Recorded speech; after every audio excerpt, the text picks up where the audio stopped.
Good day, friends. My name is Paulo de Alba, and welcome to Pathways of Hope. Today's gospel is taken from Luke chapter 12, verses 13 to 21. In this gospel, Jesus warns us to guard ourselves against all kinds of. In the gospel, the rich fool accumulated a lot of wealth for himself, tearing down an old barn to fill up a new barn only for himself. It's always I, and centered on himself. If you look at our world today, it shows us that it teaches us to look at ourselves first, not to think about others, but look at yourself and what's best for you. Sometimes it even teaches you to do the wrong thing because for you it's right, even if for others it's wrong. You will do anything just to satisfy your need. And one of the greatest cause of greed is actually unmet needs in our hearts. And many of us, when we live this life in this world, there's emptiness in our hearts. But only Jesus can fill that void or that hole in our life. No matter what kind of things we try to fill it with. When I was young, I tried to fill it with material things, with toys. That's a kind of greed, material greed. And as you grow older, you try to work so hard just to earn so much money to buy things that you want that you feel like you didn't get when you were younger. And in a way, that's financial greed. There's also power greed. It's like trying to take control of everything, even in your life, and even in the lives of others.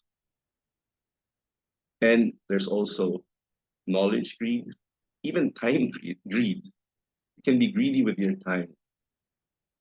And time greed is about not having enough time to do what you want, to focus on work, to focus on things of getting things that you feel like will satisfy you, and not spending so much time on more important things. So that's time greed.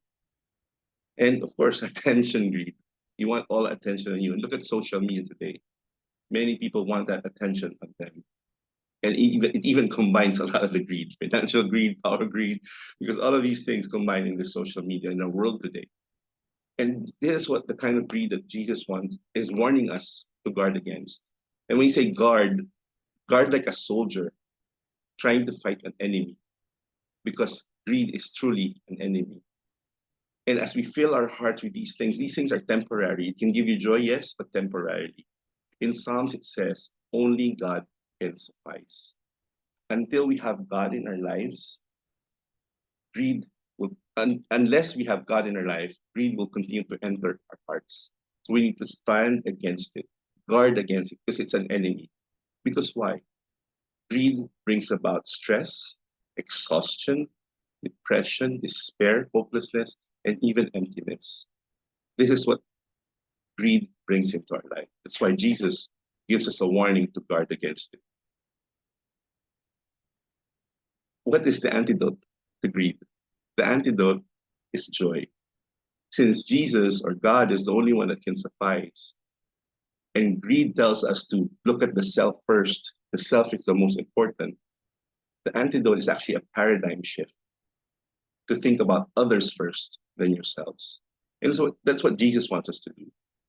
It will bring us joy.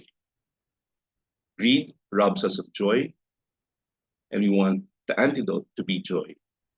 The paradigm shift is think of Jesus first, others second, you last. Don't let greed rob you of your joy. Think of Jesus, others, and yourself. Allow the Lord and the Holy Spirit to bring this change in you that you may continue to live your life full of joy. God bless you, my friend, and have a blessed week ahead.